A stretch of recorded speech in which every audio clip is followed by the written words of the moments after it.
Hey, it's Chronologically Gaming, the only channel that's perpetually retro because we're playing every video game in order of release. Welcome to my Let's Play of the entire video game industry. Join me in November 1982.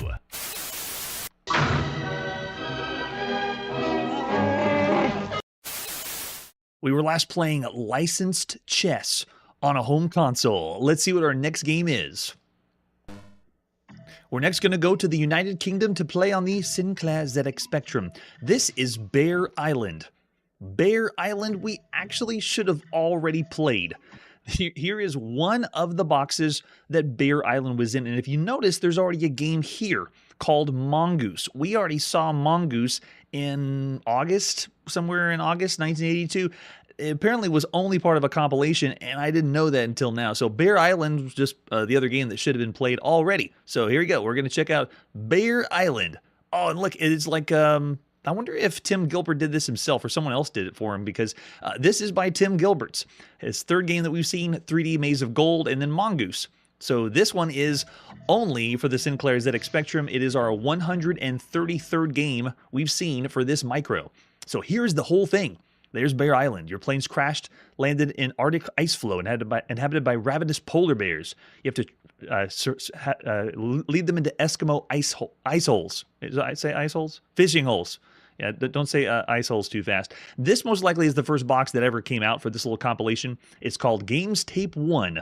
And I think that was the very first one. And the cassette is just flip it over Mongoose or Bear Island. You know, you get two games in one. What a deal. The very last release was this one. So a different artwork that was done. And you can see Gilsoft, that's right, Tim Gilbert's has his own publishing company, which is so cool. If you think of just the humble beginnings of video game developers, it's right here. So, and there's the example of the screenshot. The manual is not really a manual. All this is what we saw on the inside. You're trapped in the Antarctic after your planes crashed and they have to survive. And we'll get the idea because the instructions are given in the game itself. So this one is a few different versions. Let's pop it in play. The right side of the cassette tape. Bear Island. Tim Gilbert's and Gilsoft International. It is not really November 1982. This is most likely still the summer when this one came out. So ignore that one. All right, we got a high score table here. Nice. And we want instructions. Sure. You're on a transglobe flight. Your plane crashed in the Arctic. You have to fend for yourself until a rescue helicopter arrives. Your survival is in the main threat. Threatened by polar bears who just want to eat a human steak. No problem, but we have no ammunition for your gun. Uh-oh, that means it's not a shooter. You really should give characters guns if they're going to play video games. We have to use the arrow keys, so we're going to be using the cursor keys on our Sinclair ZX Spectrum. That's who we are. There's the polar bears and there's the fishing holes. Ready? Let's play. We begin the game, and it is a real-time moving around. Oh, I can't move diagonally? Darn, I can only move up, down, left, and right. But the polar bears can definitely move diagonally. I'm supposed to be, in real time, leading them to the holes to get them trapped. And once they're all trapped, then I can move on to the next stage. Don't let them get to you. I think they might. Oh, I can move to the left really, really fast, though. So you can see a couple of the polar bears already got stuck. So we've seen this before. This game has happened before. And I'll give everyone just a few seconds to see, to call it out in the chat if you want to. It is a very, very old game. Uh-oh, don't kill me. Oh, rip, crack, squash. One of the bears got you. That's the end for you. Oh, we can put our name in? No way. All lowercase. I think someone said that last time. And if we want to play again, we can play again. Yes, so, oh gosh, the randomness of this. It is randomly generated, but you can sometimes randomly just get in a bad spot. Really, really simple premise. This is a video game called Chase. Yeah, Robot Chase is another one I saw from the chat. Oh, if you go too far off the side, you die too. Originally was on mainframe in 1976. This is the 10th Chase variant that we've seen up to this point. And some of the games that you could play that are pretty good for Chase variants would be like Robot War on the Fairchild Channel F. Killer Bot, that was on the Coco, is a pretty good one. Space Chase, Zombies, that was on the ZX81. But the best one still so far is Rabots on the Atari home computer. There's also Space Chase and Robot Chase. I would say, since this is on the Sinclair ZX Spectrum, it is a simple idea. I can understand being a part of a compilation of two games, but a Robot Chase on the ZX Spectrum, I would say, is worse than Bear Island. So there's only two games that are like this right now on the Sinclair ZX Spectrum. But for us, It's just real-time, sort of tactical, not really, moving units or guiding units around to see if they can get trapped. Oh, that's interesting. Moving to the left, you move really fast. Yeah, top-down. I like that description. It's a floor trapping game. What? Why are they still alive? They should have been trapped in the ice holes. I think this is... Oh, it's because it's two bears, I bet. They joined together. Yep, there's one, and then here's the last one. It's not fair, though. The bears can move diagonally. I'm getting the heck out of here. Yeah, so Bear Island isn't the worst of the games you could play that are like this, but you still see simple premise. Yes, we trapped all the bears. And then when you move on to the next screen, it randomly generates it again, and it just gets progressively faster and faster. Well, not really faster, but it's just the same type of game all over again. All right, there you go. Bear Island is unique, but not really super incredible. Looking over in the chat, I already see just 3 stars, which is kind of nice. I wouldn't say it is really average for all the games you can play because it's just very simplistic. So 2 stars is my vote for all the games right now on all home computers at this point. Yeah, there's a lot of 2s. Hey, a 2.5? Sure, yeah, for Bear Island. So I will be putting this with Mongoose because you're supposed to be able to play them together. All right, after Bear Island, what's our next game? We're next going to play on the Commodore VIC-20. It's still going. This is Myriad. Let's check out Myriad. Here is the box. What 8K expansion? Not the most expansion we've seen for the Commodore VIC-20, but still having an unexpanded VIC-20 is kind of nice. Front of this box is very simplistic. Actually, that makes me think we're going to play something like Asteroids, maybe. You flip it over the back, and shocker, it's a cassette tape because we play video games on cassettes here in November 1982. Do we have anything other than the box for artwork of Myriad? Yeah, we got the cassette tape. After you open up the sleeve, an example of the screenshot. Let's pop it and play Myriad. This is by Steve Clark, published by Rabbit Software. November 25th, 1982. We're nearing the end of November 1982. Can you believe it? So this one is the 314th game we've played on the Commodore VIC-20. And this is the 17th game that Rabbit Software has published or been a part of. And Steve Clark, way to go, Steve. 3rd game we've seen by him. He's done some games like he did Tank War and Robot Panic. All right, so we want to push F1 to go and just go right in the game. It doesn't respond at first, though. There's like, oh, and we're in. Sweet. It is a fixed shooter. Yeah, I don't think I'm scrolling. I don't think I'm meant to scroll, but whoa. A lot of action on the screen. I don't just get to move left, right, and fire. I actually can have a little freedom to move around, similar to Centipede. But the action is awesome. And intense. Look how much stuff is happening on the screen. Now I understand why you need the memory expansion. And maybe a little bit of slowdown there. Oh, gosh. And beware of flashing lights. If you're sensitive to flashing lights, I recommend you do not watch Chronologically Gaming. And check out my channel in about 5 to 10 years from now. Maybe you'll get less flashing lights then. But if you are, please close one eye because, man, majority of these games, they just really want you to have seizures. There you go. Yeah, it's an amazingly huge sprite. Not the biggest, though, we've seen on the Commodore VIC-20, but still really, really good. Now, I want to go as far as we can go. The only thing that's with this is all the shrapnel explosions and pieces.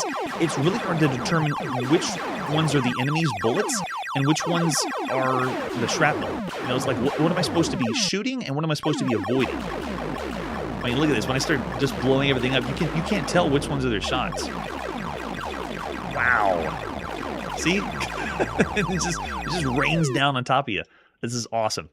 All right, so I'm looking in the chat. This actually is a game we have already played. This one is the European release of a game that we've already seen on the show. And I think it's identical, maybe close to identical. I think they only tweaked a few things. It's similar to whenever we saw Jeff Minter bring us Aggressor when it was released in a different region. They just changed just a few things from it.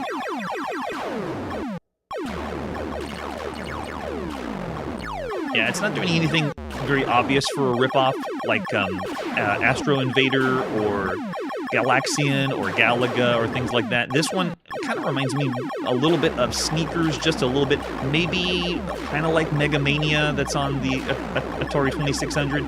But in a sense, it's still doing its own thing. But it is essentially just a fixed shooter. But how far can we go? I like all these different enemy types, though. Changing it up a little bit. We've seen games that have started like this, but then they've ended with different game modes, like switching it up. As far as I know, this game, Myriad, what you see here is the whole game. There isn't anything different. There's no lunar lander variants or trying to do different stages or levels. It's just a true score attack game. Man, look at the firepower, too. Oh my gosh. Wow. This one is throwing everything at us. It's so fun. So this one is the 377th fixed shooter that we played across all systems. There is 214 fixed shooters on home computers right now that we played on the show. And on the Commodore VIC-20 alone, this is the 55th fixed shooter. Move left, right, and fire. Thanks, Space Invaders, for that. On just this one computer, we played 55 of games that are like this. Yeah, right? This is so nuts. It's so fun, though. I mean, if you had this, you'd be blown away. Right now, the best fixed shooters you could play on the Commodore VIC-20 are Gorf, Grid Runner, Nightcrawler, TerraGuard. That was the one I was thinking of. TerraGuard's the one that has a really large ship that you're moving around the screen. Very impressive. Way to go, Steve. And Video Vermin, it's another really good one. Top-tier fixed shooters for the Commodore VIC-20. Oh, and I also have shields. Where's my shield? Is it spacebar only?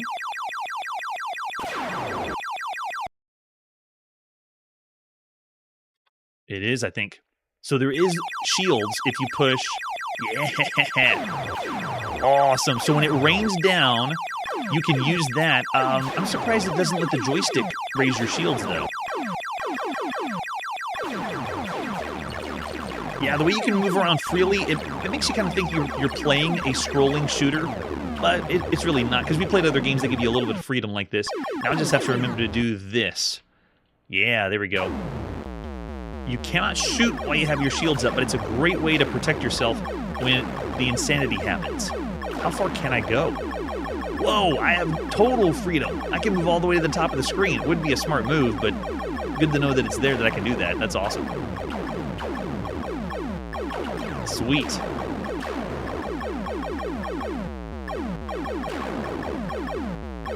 Oh yeah, Mooncrest is another one.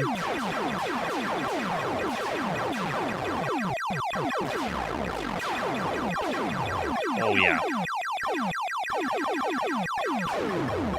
You would have a blast with this right now.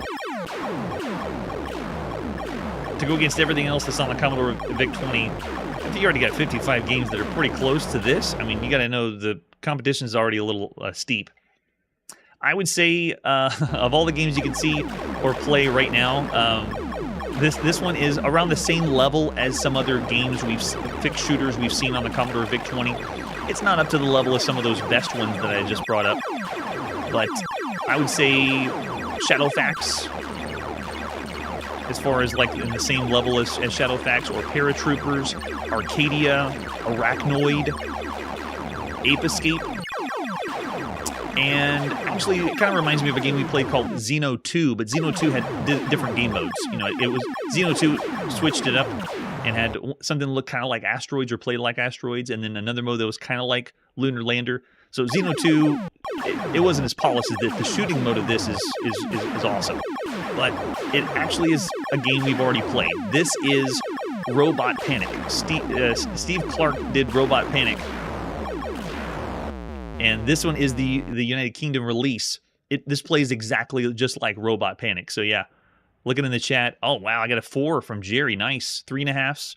Yeah, you notice the hit detection too, James. I saw that where sometimes I'm shooting and it seems like I'm making a shot, but then sometimes I'm not making a shot.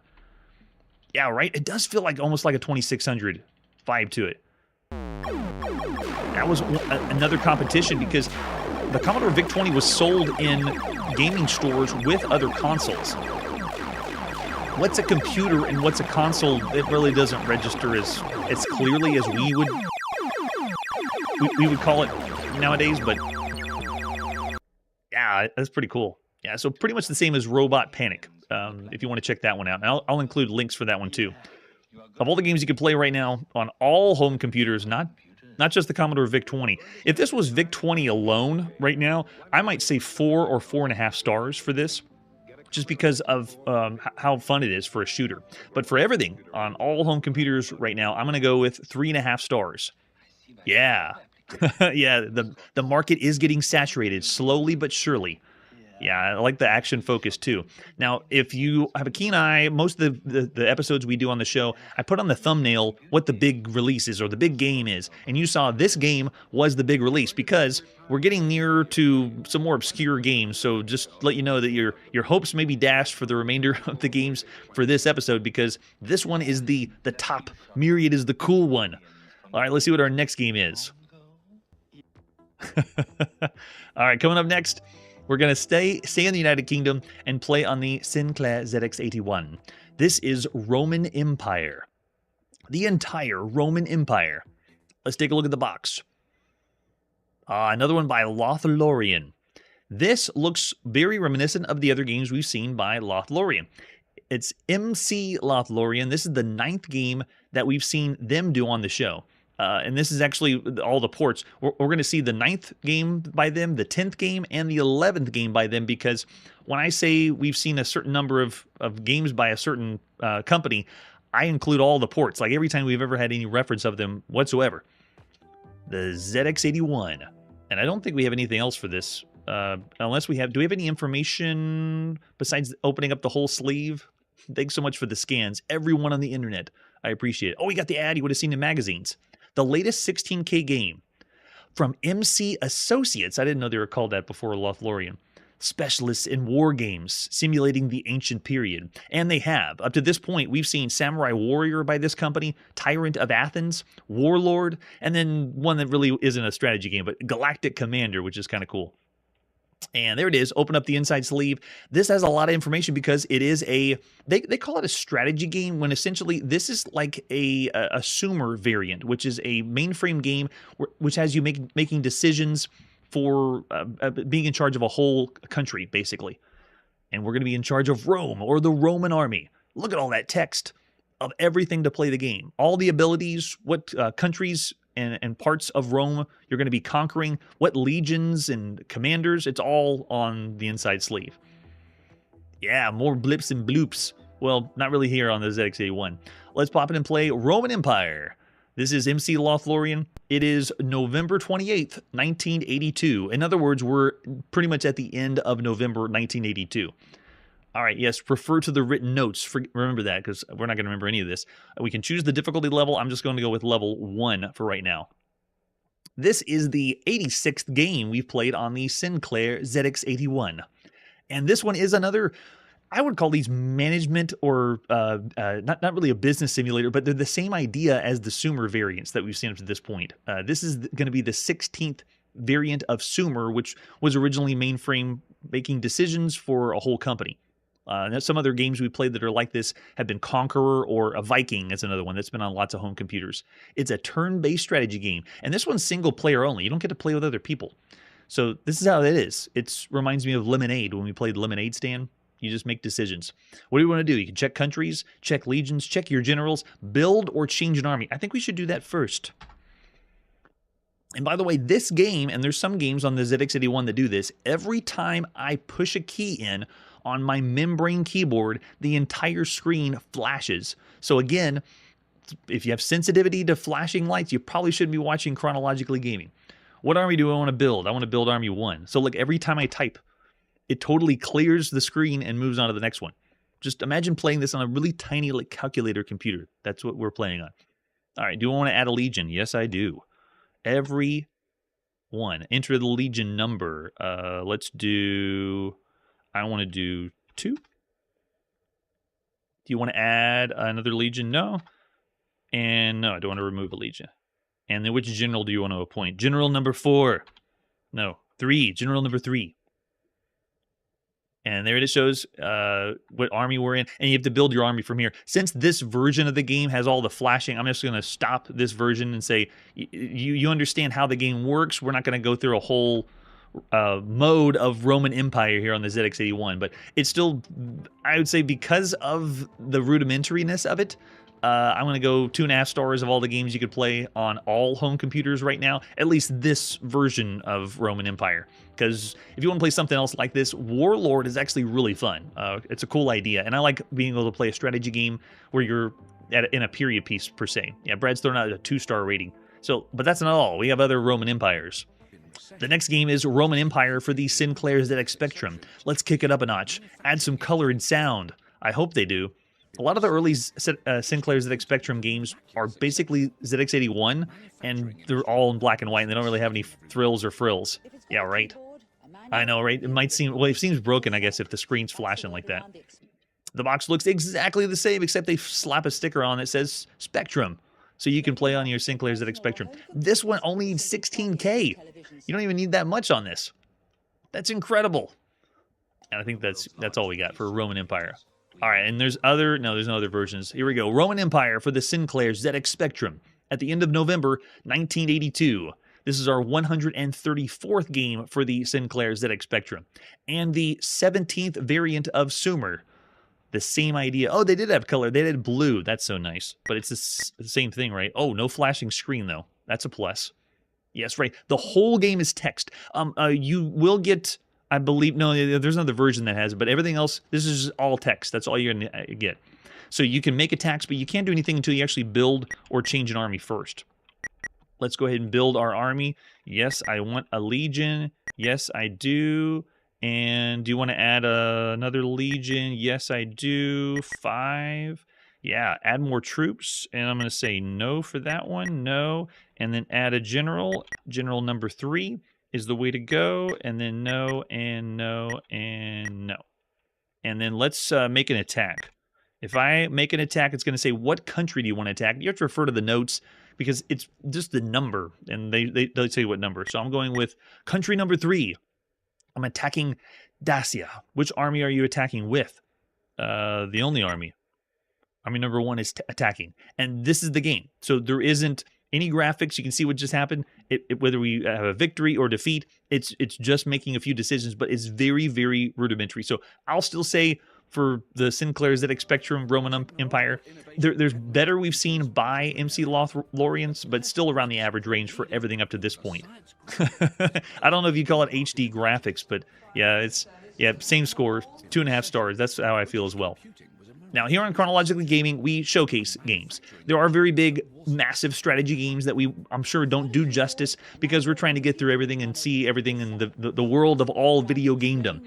And so with games like this, you really should be sitting down, spending a lot longer on these games to determine which ones are fair, if they have done the right calculations for how the game is running, but we don't do that here. So I do include links down below if you think to yourself, this Roman Empire intrigues me. I want to know more. So check the video description and you can get more information on Roman Empire than just right here on the live show. But that's not all. We got one more. We have a Roman Empire on the BBC Micro. So it is a United Kingdom kind of night. Let's check out Roman Empire on the BBC Micro. And the same box. They just slap a different sticker on it. And this is going to be the trend in computer releases. When they have one game and they want to point to several places, they just slap a different sticker on it. I think that's all we got, right? Yeah. All right, so here we go. Let's pop in and play Roman Empire on the BBC Micro. We do not need to wait for any cassette to load. It's great. You'd be waiting a long time for this. So this is still, we're near the end, the very end of November 1982 when this was released. Ooh. The fancy version. This is our 41st game we played on the BBC Micro up to this point, and the 18th Sumer variant here on the show. And the 11th game by MC Lothlorian. Oh, there we go. So we have music is already a plus. Can't tell if it was public domain or not. Please note there are more than 10 countries to conquer and 18 legions available, not 6 and 18, as the notes. Which means, is my guess, they used the same notes they did on the ZX81 and the ZX Spectrum, but they just didn't update the notes. So the game has been updated, but the notes don't have the same. Okay, so we can display countries, make an attack, change armies, make a retreat, campaign report. So yeah, what if I do display countries? Does it have graphics? Ooh, it does. Cool. Well, it drew something. So maybe it's not all completely a wall of text this time. I know, right? Isn't that lazy?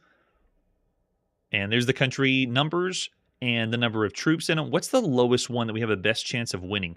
Gallia. Let's do number 2. So we'll try to take out number 2. So go ahead and make a change to our armies.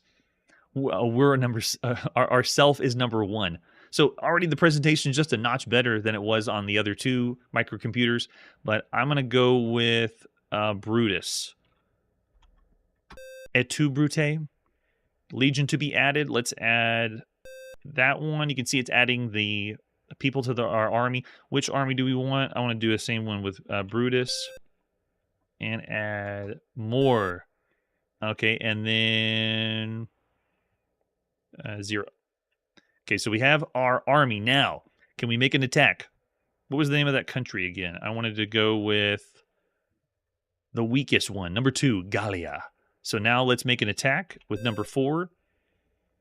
So it's a completely menu-driven system, and lots of strategy games do this. It's a great way if you're programming in BASIC or you want to do something slow-paced, not needing a lot of things happening on the screen at once. And then you just pick from like it's not really multiple choice. We played actual multiple choice video games. This one is just menu-based. All right, so what country? Number 2. Make an attack. Which army do I want? Brutus was number 3, I think. I really hope that was the right one. Where's my Brutus? It was number 3. He's got the troops. Yeah. So why didn't the attack work? Country number 2. Yeah. Gallia is already... Oh, there's already an army there. So we already sent the army to Gallia. Got it. All right, so they're just making the attack. Darn, there was no animation, there's no pictures. We played video games that have that though. This game makes me feel like it maybe came out earlier in 1982 or a little more rudimentary, because we've seen little things for strategy games where they give you a little bit of something on the screen.